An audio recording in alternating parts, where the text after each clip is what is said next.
While praising art बऱ्याचदा आपण आर्टिस्टला विसरतो आणि इथे तर मला आर्टिस्टला ही एनर्जी येते कुठून हे जाणून घ्यायची संधी मिळत होती आणि मी तेच सोडून येत होतो. त्याचं झालं असं की पालघर मधील मोखाडा तालुक्यात पोहाडा पाहायला गेलो होतो.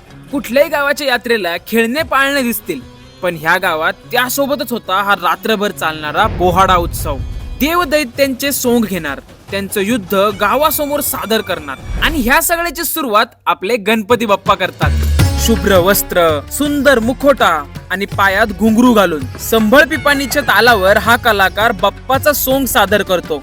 हे मुखोटे 5-6 किलोचे असतात बर का. आणि जिथे मुखोटे नसतात तिथे कलाकारांवर रंगरंगोटी होते, ऑर्गॅनिक रंग आणि तेल वापरून. ही भस्मासूर मोहिनी मुलगा आहे हे कळणारच नाही असा मेकअप केला होता. सोंग करणाऱ्या कलाकारांचं सादरीकरणही तेवढंच भारी असतं.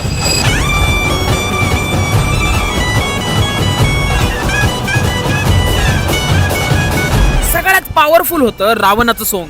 हा मुखोटा एवढा मोठा आणि जड असून कलाकार नाचत होता. मारुतीचं सोंग घेतलेले कलाकार तर 60 वर्षाचे होते, तरी एनर्जी नेक्स्ट लेवल. मी ह्या भस्मासूर राक्षसच्या मोहिनीला भेटलो आणि विचारलं काय फिलिंग असते सोंग घेताना.